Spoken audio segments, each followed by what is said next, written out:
أبرز الأرقام القياسية التي حققها ميسي بعمر 35 عاما مع النادي والمنتخب خلال آخر موسم له في أوروبا.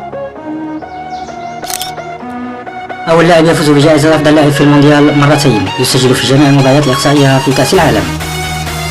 يفوز بجائزة رجل المباراة في جميع مراحل المونديال، يصنع هدف في 5 نسخ مختلفة من المونديال، يفوز بجائزة رجل المباراة 11 مرة في تاريخ المونديال. هداف أندية الدوريات الخمسة الكبرى ب 704 هدف، هداف الدوريات الخمسة الكبرى ب 496 هدف.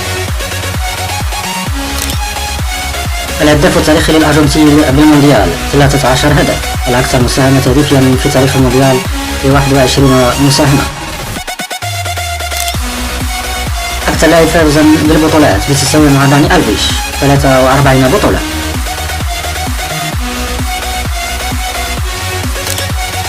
أكثر لاعب يفوز بجائزة فيفا الأفضل